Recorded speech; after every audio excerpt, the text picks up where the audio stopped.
ಎಲ್ಲರಿಗೂ ನಮಸ್ಕಾರ. ನಾನು ಡಾಕ್ಟರ್ ಸನ್ಮತಿ ಪಿ ರಾವ್. ನಾನು ಪ್ರಾಕ್ಟೀಸ್ ಮಾಡೋದು ಶುಭ ಆಯುರ್ವೇದಿಕ್ ಸೆಂಟರ್ ಹಾಗೆ ಶ್ರೀರಂಗ ಆಯುರ್ವೇದ ಬೆಂಗಳೂರಲ್ಲಿ. ಇತ್ತೀಚಿನ ದಿನದಲ್ಲಿ ನಾವು ಸೋಷಿಯಲ್ ಮೀಡಿಯಲ್ಲಿ ನಾವು ಸ್ಕ್ರಾಲ್ ಮಾಡುವಾಗ ನಮಗೆ ಕಾರ್ಟಿಸಾಲ್ ರೆಡ್ಯೂಸಿಂಗ್ ಹ್ಯಾಕ್ಸ್ ಅಂತ ಈ ಥರದ್ದು ಒಂದು ಹ್ಯಾಶ್ಟ್ಯಾಗ್ ಇರ್ತಕ್ಕಂಥ ಒಂದು ವಿಡಿಯೋಗಳು ಸಾಕಷ್ಟು ಮಟ್ಟಕ್ಕೆ ನಮ್ಗೆ ಕಾಣಿಸ್ಕೊಳುತ್ತೆ. ಸೊ ಈ ಕಾರ್ಟಿಸಾಲ್ ಅಂದರೆ ಏನಿದು, ಯಾತಕ್ಕಿದು ಎಲ್ಲರೂ ನೋಡ್ತಾರೆ ಅಥವಾ ಎಲ್ರಿಗೂ ಇದ್ರ ಬಗ್ಗೆ ಯಾಕೆ ಅಷ್ಟು ಚಿಂತೆ ಅಂದರೆ, ಮೊದಲನೇದಾಗಿ ಕಾರ್ಟಿಸಾಲ್ ಅನ್ನೋದು ಇದು ಒಂದು ಪ್ರೈಮರಿ ಸ್ಟ್ರೆಸ್ ಹಾರ್ಮೋನ್. ಅಂದರೆ ನಮ್ಮ ದೇಹದಲ್ಲಿ ಸ್ಟ್ರೆಸ್ ಯಾವಾಗ ನಮಗೆ ಹೆಚ್ಚಾಗುತ್ತೋ, ಸೊ ನಮ್ಮ ಮೆದುಳಿನ ಒಂದು ಸಂದೇಶದ ಪ್ರಕಾರ ಈ ಕಾರ್ಟಿಸಾಲಿನ ಒಂದು ಹಾರ್ಮೋನ್ ನಮ್ಮ ಎಡ್ರಿನಲ್ ಗ್ಲ್ಯಾಂಡಿಂದ ಇದು ಪ್ರೊಡ್ಯೂಸ್ ಆಗುತ್ತೆ. ಈ ಕಾರ್ಟಿಸಾಲ್ ಯಾವಾಗ ಹೆಚ್ಚಾಗುತ್ತೋ ನಮ್ಮ ದೇಹದ ಒಂದು ಸ್ಟ್ರೆಸ್ಸಿನ ಸ್ಥಿತಿ ಯಾವ ಮಟ್ಟಿಗೆ ಹೆಚ್ಚಾಗುತ್ತೆ ಅಂದರೆ, ದೇಹ ಒಂದು ರೀತಿ ಸರ್ವೈವಲ್ ಮೋಡ್ ಅಥವಾ ಅದನ್ನು ಪ್ರೊಟೆಕ್ಟ್ ಮಾಡ್ತಕ್ಕಂಥ ಒಂದು ಮೋಡ್ಗೆ ಹೋಗುತ್ತೆ. ಸೊ ಆ ಒಂದು ಕಾರಣದಿಂದ ರೆಗ್ಯುಲರ್ ಆಗಿ ಆಗ್ತಕ್ಕಂಥ ಒಂದು ಫಂಕ್ಷನಿಂಗ್, ಡೈಜೆಷನ್ ಆಗಿರ್ಬೋದು, ಮೆಟಬಾಲಿಸಮ್ ಆಗಿರ್ಬೋದು, ಅಥವಾ ಇಮ್ಯುನಿಟಿ ರೆಸ್ಪಾನ್ಸ್ ಆಗಿರ್ಬೋದು, ಇವೆಲ್ಲ ಕೂಡ ತಡೆಗಟ್ಟುತ್ತೆ ಅಥವಾ ಸ್ಟಾಪ್ ಆಗುತ್ತೆ. ಯಾಕಂದರೆ ದೇಹ ಆ ಒಂದು ಕಾನ್ಸಂಟ್ರೇಷನ್ ಅಥವಾ ಆ ಒಂದು ಹಾರ್ಮೋನಿನ ಒಂದು ಪ್ರಭಾವದಿಂದ ದೇಹದ ಸ್ಥಿತಿಯನ್ನು ಆ ರೀತಿ ತರಿಸುತ್ತೆ. ಸೊ ಈ ಸ್ಟ್ರೆಸ್ ಲೆವೆಲ್ನ ನಾವು ಯಾವಾಗಲೂ ಒಂಥರ ಆನ್ ಬಟನಲ್ಲೇ ಇಟ್ಟಿದ್ರೆ ದೇಹದ ಮೇಲೆ ಅದು ಯಾವ ರೀತಿ ಪರಿಣಾಮ ಬೀಳುತ್ತೆ ಅಂತ ನೀವೇ ಯೋಚನೆ ಮಾಡ್ಬೋದು. ನಾವು ನೋಡಿರ್ತೀವಿ ಎಷ್ಟೊಂದು ಸಲ, especially for women who are in their 30s 40s ಹತ್ರ ಬರೋವಾಗ ಅವ್ರಿಗೆ they are more worried how this stress is going to harm their body. ಯಾಕಂದರೆ ದೇಹದ ತೂಕ ಹೆಚ್ಚಾಗುತ್ತೆ, ಎಷ್ಟೇ ಅವ್ರು ಎಕ್ಸಸೈಸ್ ಮಾಡಲಿ ಅದು ಕಡಿಮೆ ಆಗಲ್ಲ. ಅದೇ ರೀತಿ ಅವ್ರ ಚಿಂತೆನೆ ಮಾಡೋದು ಅಥವಾ ಅವ್ರ ಆಂಗ್ಸೈಟಿ ಪ್ರೋನ್ ಆಗೋದು ಅಥವಾ ಒಂದು ಯಾವಾಗಲೂ ಒಂದು ರೀತಿಯಲ್ಲಿ they are too much boggled ಅಥವಾ ಯಾವಾಗಲೂ ಒಂದು ವಿಚಾರದ್ದು ಯೋಚನೆ ಯಾವಾಗಲೂ ಜಾಸ್ತಿನೇ ಇರುತ್ತೆ. They don't know how to handle situation ಅನ್ನೋ ಒಂದು ಪರಿಸ್ಥಿತಿ ಬರುತ್ತೆ. ಅಥವಾ ಹೈಪರ್ ಸೆನ್ಸಿಟಿವ್ ಆಗೋದು, ಯಾವುದೋ ಒಂದು ವಿಚಾರ ಬಂದಾಗ ಆ ಸೆನ್ಸಿಟಿವ್ನೆಸ್ ತುಂಬ ಹೆಚ್ಚಾಗೋದು. ಸೊ ಕ್ಲಾಶಸ್ ಈಸಿಯಾಗಿ ಆಗುತ್ತೆ, ಮೂಡ್ ಸ್ವಿಂಗ್ಸ್ಗಳು ಹೆಚ್ಚಾಗುತ್ತೆ, ಕೋಪ ತಾಪ ಈ ಥರ ಒಂದು ಸ್ಥಿತಿಗಳು ಹೆಣ್ಮಕ್ಳಲ್ಲಾಗಲಿ ಗಂಡಸರಲ್ಲಾಗಲಿ ಇದು ಹೆಚ್ಚಾಗ್ತಾ ಹೋಗುತ್ತೆ. ಸೊ ಇದ್ರ ಜೊತೆಗೆ ಕೆಲವು ದೇಹದ ಚಿಹ್ನೆಗಳು ನಾವು ನೋಡಿದಾಗ ಹೇರ್ ಫಾಲ್ ಅಥವಾ ಕೂದಲು ಉದ್ರಕ್ಕೆ ಶುರು ಆಗೋದು, ದೇಹದ ತೂಕ ಹೆಚ್ಚಾಗ್ತಾ ಮೆಟಬಾಲಿಸಮ್ ಇಶ್ಯೂಸ್, ಬ್ಲೋಟಿಂಗ್ ಹೆಚ್ಚಾಗೋದು, ಮುಖದ ಮೇಲೆ ಮೊಡಮೆಗಳು ಹೆಚ್ಚಾಗೋದು, ಅಥವಾ ಶುಗರ್ ಕಾಯಿಲೆಗಳು ಕಾಣಿಸ್ಕೊಳ್ಳೋಕೆ ಶುರು ಮಾಡೋದು, ಪ್ರೀ ಡಯಾಬಿಟಿಸ್ ಇರೋರು ಸ್ವಲ್ಪ ಡಯಾಬಿಟಿಕ್ ರೇಂಜಿಗೆ ಹೋಗೋದು, ಅಥವಾ ಬಿ ಪಿಯ ಒಂದು ತೊಂದರೆ ಕಾಣಿಸ್ಕೊಳ್ಳೋಕೆ ಶುರು ಆಗೋದು, ಹೈಪರ್ ಟೆನ್ಷನ್ ತೊಂದರೆಗಳು ಕಾಣಿಸ್ಕೊಳ್ಳೋಕೆ ಶುರು ಆಗೋದು. ಸೊ ಇವೆಲ್ಲ ಕೂಡ ಒಂದು ರೀತಿಯಲ್ಲಿ ಈ ಸ್ಟ್ರೆಸ್ಗೆ ರಿಲೇಟ್ ಆಗ್ತಕ್ಕಂಥದ್ದು. ಇದು ಎಲ್ಲಿ ದಿಸ್ ಇಸ್ ಆಲ್ಮೋಸ್ಟ್ ಟ್ರೂತ್ ಅಂತ ಹೇಳ್ಬೋದು ನಾವು. ಬಟ್ ಇದನ್ನು ತಡೆಗಟ್ಟೋದು ಕೂಡ ನಮ್ಮ ಕೈಯಲ್ಲಿದೆ. ನಾವು ಎಷ್ಟೊಂದು ಬಾರಿ ನಾವು ಯೋಚನೆ ಮಾಡ್ತೀವಿ, ನಾವು when we are able to handle situations better, ಅಥವಾ ಕೆಲವರು ನೋಡಿರ್ತೀವಿ ನಾವು when they are able to do it, ಅವರಿಗೆ ಆ ಸ್ಟ್ರೆಸ್ಸು ಅಷ್ಟು ದೇಹನ ಹ್ಯಾಂಪರ್ ಮಾಡಲ್ಲ. ಸೊ ಇದು ಯಾಕೆ ಅಂದರೆ ದೇಹದ ಪರಿಸ್ಥಿತಿ ಕೂಡ ಆ ರೀತಿಯಲ್ಲಿ ಅದನ್ನು ಟ್ಯೂನ್ ಇನ್ ಮಾಡ್ತಕ್ಕಂಥದ್ದು. ಸೊ ಈ ಲೆವೆಲ್ಸ್ನ ಅಥವಾ ಈ ಸ್ಟ್ರೆಸ್ಸನ್ನು ನಮ್ಮ ದೇಹಕ್ಕೆ ತೊಂದರೆ ಬರ್ದೇ ಇರೋ ಥರ ಸ್ಟ್ರೆಸ್ಸನ್ನು we are able to handle better. What should we do ಅನ್ನೋದು we have to find out. ಇವಾಗ ಕೆಲವರಿಗೆ ಹೇಗೆ ಅಂದರೆ, ನನಗೆ ಸ್ಟ್ರೆಸ್ ಆಗುತ್ತೆ, ಕೆಫೀನ್ ತೊಗೊಳ್ಬೇಕು ನಾನು ಅಥವಾ ಕಾಫಿ ತೊಗೊಳ್ಬೇಕು, this is one of the reducing methods for me. ಇದನ್ನು ನಾನು ತೊಗೊಂಡಾಗ ಅಫ್ಕೋರ್ಸ್ ಅವ್ರಿಗೆ ಆ ಟೈಮಲ್ಲಿ ಕಮ್ಮಿ ಆಗುತ್ತೆ, but this is not actually helping the stress ಅಥವಾ cortisol levels. So the first thing that we need to do is, ನಮ್ಗೆ ಯಾವ್ದು ಟ್ರಿಗರ್ ತರಿಸ್ತಾ ಇದೆಯೋ, ಯಾವ್ದು ಸ್ಟ್ರೆಸ್ ಟ್ರಿಗರ್ ತರಿಸ್ತಾ ಇದೆಯೋ ಅದನ್ನು ರೆಕಗ್ನೈಸ್ ಮಾಡಿ ಅದನ್ನು ಕಮ್ಮಿ ಮಾಡ್ತಕ್ಕಂಥದ್ದು. ಎರಡನೇದು ತುಂಬ ಇಂಪಾರ್ಟೆಂಟ್ ಆಗಿರ್ತಕ್ಕಂಥದ್ದು ಬ್ರೀತಿಂಗ್ ಪ್ಯಾಟರ್ನ್ಸ್ ಅಥವಾ ಪ್ರಾಣಾಯಾಮನ ಪ್ರಾಕ್ಟೀಸ್ ಮಾಡೋದು. Pranayama is an easy exercise. ಅದಕ್ಕೆ ಅಷ್ಟು ಈಸಿ ಇರೋದ್ರಿಂದ we don't go to practice it, but we have to start doing it. We have seen that ನಮ್ಮ ನರ್ವಸ್ನೆಸ್ ಆದಾಗ, ಕೋಪ ಬಂದಾಗ, ಅಳು ಬಂದಾಗ ನಮ್ಮ breathing pattern is the first thing that gets affected.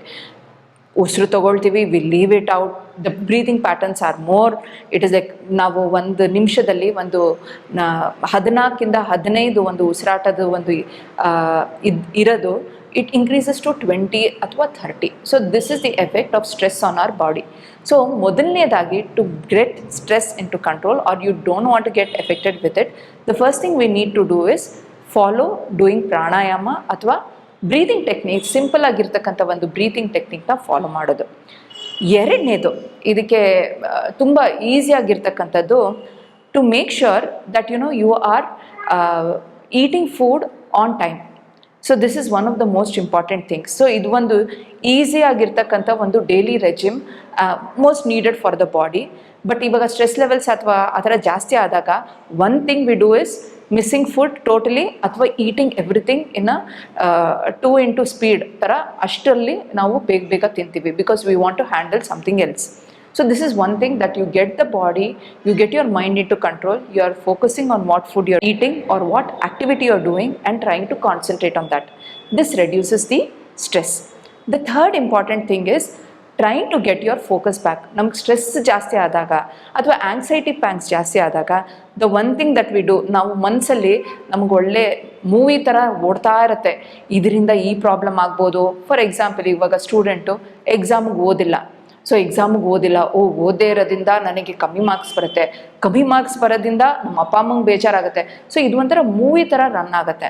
So instead of allowing the mind to do that, concentrate on what you are doing and break it up into small bits. It becomes easy. Organising ಅಂತ ಹೇಳ್ತೀವಿ.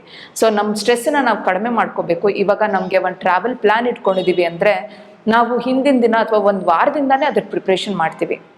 So ಅದೇ ರೀತಿ ಸ್ಟ್ರೆಸ್ಸನ್ನು ಕಡಿಮೆ ಮಾಡ್ಕೊಳ್ಬೇಕು ಅಂತ ಇದ್ದಾಗ, especially work related, try to break it down to small bits so that ನಮಗೆ ಈಸಿಯಾಗಿ ಹ್ಯಾಂಡಲ್ ಮಾಡ್ಕೊಳ್ಬೋದು ಅಂತ. ನಾಲ್ಕನೇದು, ಒಂದು ಸ್ವಲ್ಪ ಎಲ್ಲರೂ ಕೂಡ ಇದನ್ನು ಮನೇಲಿ ಮಾಡ್ಬೋದು. ಆ್ಯಂಡ್ ಆಯುರ್ವೇದ ಅಡ್ವೊಕೇಟ್ಸ್ ಇಟ್, ಅದನ್ನು we call it as a very good vatahara treatment. That is to do abhyanga, ಅಥವಾ ಒಂದು ಎಣ್ಣೆ, ಔಷಧಿಯುಕ್ತ ಎಣ್ಣೆ ಆಗಿರ್ಬೋದು, ಅಥವಾ ಮಾಮೂಲಿ ನಿಮಗೆ ಸಿಗೋ ಎಳ್ಳೆಣ್ಣೆ ಆಗಿರ್ಬೋದು, ಕೊಬ್ಬರಿ ಎಣ್ಣೆ ಆಗಿರ್ಬೋದು, ಇದ್ರದ್ದು ಮಸಾಜ್ ಮಾಡ್ಕೊಳ್ಳೋದು. ಇವಾಗ ಡೈಲಿ ಮಸಾಜ್ ಮಾಡ್ಕೊಳ್ಳೋದು ಒಂಥರ ಲಕ್ಸುರಿ ಟ್ರೀಟ್ಮೆಂಟ್ ಆಗ್ಬೋದು, ಅಥವಾ ಕೆಲವರಿಗೆ ಅದರಿಂದನೇ ಆಯಾಸ ಆಗ್ಬೋದು. ಸೊ ಈ ಥರ ಪರಿಸ್ಥಿತಿ ಇರೋರಿಗೆ ರಾತ್ರಿ ಮಲ್ಗಕ್ಕೆ ಮುಂಚೆ ಅಟ್ಲೀಸ್ಟು ಕಾಲುಗಳಿಗೆ ಮಸಾಜ್ ಮಾಡ್ಕೊಳ್ಳೋದು, ಇದು ತುಂಬಾ ಮುಖ್ಯ. ಇದು ತುಂಬಾ ಒಳ್ಳೆ ಪ್ರಾಕ್ಟೀಸು. ಇದರಿಂದ ನಿದ್ದೆ ಚೆನ್ನಾಗಿ ಬರುತ್ತೆ. ಹಾಗೆ ನಮಗೆ ಒಂದು ರೀತಿಯ ದೇಹದಲ್ಲಿ ಇರ್ತಕ್ಕಂಥ ಒಂದು ಮೆಕ್ಯಾನಿಸಮು ಸ್ಟ್ರೆಸ್ ರಿಲೀಫ್ ಮಾಡ್ತಕ್ಕಂಥದ್ದನ್ನು ತರಿಸತ್ತೆ. So it is a very easy practice and a good practice. ಇನ್ನು ಒಂದು ಹೋಮ್ ರೆಮಿಡಿ ನಾವು ಮನೇಲಿ ಮಾಡ್ಕೊಳ್ಬೋದು ಏನು ಅಂದರೆ, ರಾತ್ರಿ ಮಲ್ಗಕ್ಕೆ ಮುಂಚೆ ಜಾಯಿಕಾಯಿನ ಪುಡಿ ಒಂದು ಚಿಟಿಕೆ ಅಷ್ಟು, ಅಥವಾ ಅದನ್ನು ಹಾಲಲ್ಲಿ ತೆಗೆದುಬಿಟ್ಟು ಹಾಲು ಜೊತೆ ಕುಡಿಯೋದ್ರಿಂದ ಒಂದು ಕಾಮ್ಸ್ ಡೌನ್ ದ ಮೈಂಡ್, ಹಾಗೆ ನಿದ್ದೆನ ಚೆನ್ನಾಗಿ ತರಿಸುತ್ತೆ. ಸೊ ಅ ರೆಸ್ಟ್ಫುಲ್ ಮೈಂಡ್, ಅಥವಾ ನಮ್ಮ ನಿದ್ದೆ ಯಾವಾಗ ಚೆನ್ನಾಗಿ ಬರುತ್ತೋ we are able to handle situations better. So apart from this, ಇವಾಗ ತುಂಬ ಮುಖ್ಯವಾಗಿರ್ತಕ್ಕಂಥ ಕಾರಣ, I mean for younger generation, is doing high intense workout. ಜಿಮ್ಮಿಗೆ ಹೋಗ್ತಾರೆ, ಚೆನ್ನಾಗಿ ಊಟ ಹೊಟ್ಟೆ ತುಂಬ ತಿನ್ನೋದು, ಜಿಮ್ಮಿಗೆ ಹೋಗಿ ತುಂಬ ವರ್ಕೌಟ್ ಮಾಡೋದು. So is this right? It is definitely not right. There should be a gap before you go and workout in the gym. ಮತ್ತು ನಾವು ಮಾಡ್ತಾ ಇರೋದು ಒಂದು high intensity workout is yet very stressful for the body, especially when you feel stressed, ಅಥವಾ for girls especially during that period time. It is important that they are not doing high intensity workouts, they're choosing low intensity workouts. ಅಂದರೆ ವಾಕಿಗೆ ಹೋಗಿ ಅಥವಾ ಚಿಕ್ಕ ಪುಟ್ಟದು ಮನೆ ಕೆಲಸಗಳೇ ಮಾಡ್ಕೊಳ್ಳಿ. This it self becomes a good stress reliever and stress buster. So hopefully these are helpful. ಇದ್ರ ಜೊತೆಗೆ ಎಷ್ಟೊಂದು ಜನ ಹೇಳ್ತಾರೆ ಈ ಕೆಲವು ಟಿಪ್ಸ್ಗಳು ದೇ ಆರ್ ವೆರಿ ಹೆಲ್ಪ್ಫುಲ್. ಅದರಲ್ಲಿ ಒಂದು ಏನು ಅಂದರೆ, ನಾವು ಶಂಖಪುಷ್ಪಿ ಅಂತ ಕೇಳಿರ್ತೀವಿ. ಇದರದ್ದು ಹೂವು ಒಂದು ಬ್ರೈನ್ ಟಾನಿಕ್ ಆಗಿ ತುಂಬ ಜನ ಉಪಯೋಗಿಸ್ತಾರೆ. ಈ ಹೂವನ್ನು 1-2 ಹೂವು ಅಷ್ಟೇ ಸಾಕಾಗತ್ತೆ. ನೀರಿನಲ್ಲಿ ಅದನ್ನು ಇನ್ಫ್ಯೂಸ್ ಮಾಡಿಬಿಟ್ಟು ಅದನ್ನು ಚೆನ್ನಾಗಿ ಬೇಯಿಸ್ಕೊಳ್ಳೋದು. ಅದು ಒಂದು ಒಳ್ಳೆ ಬ್ಲೂ ಕಲರ್ ನೀರನ್ನು ಕೊಡುತ್ತೆ. ಅದನ್ನು ಫಿಲ್ಟರ್ ಮಾಡಿಬಿಟ್ಟು ಸ್ವಲ್ಪ ಸಕ್ಕರೆ ಮಿಕ್ಸ್ ಮಾಡ್ಕೊಂಡು ತೊಗೊಳ್ಬೋದು. ಸೊ ಇದನ್ನು ವಾರದಲ್ಲಿ 1-2 ಸಲ ಇದನ್ನು ಉಪಯೋಗಿಸೋದ್ರಿಂದ ಒಂದು ಸ್ಟ್ರೆಸ್ಸನ್ನು ಕಡಿಮೆ ಮಾಡುತ್ತೆ. ಹಾಗೆ it helps us to function better.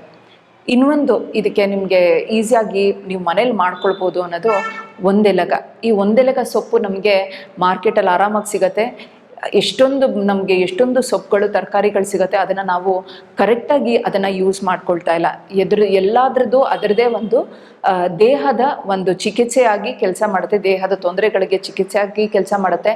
ಹಾಗೆ ನಮ್ಮ ಬ್ರೈನ್ ಫಂಕ್ಷನ್ನ ಇಂಪ್ರೂವ್ ಮಾಡ್ತಕ್ಕಂಥದ್ದಲ್ಲಿ ಈ ಒಂದೆಲಗ ಒಂದು ತುಂಬ ಒಳ್ಳೆ ರೆಮಿಡಿ ಅಂತ ಹೇಳ್ತೀನಿ.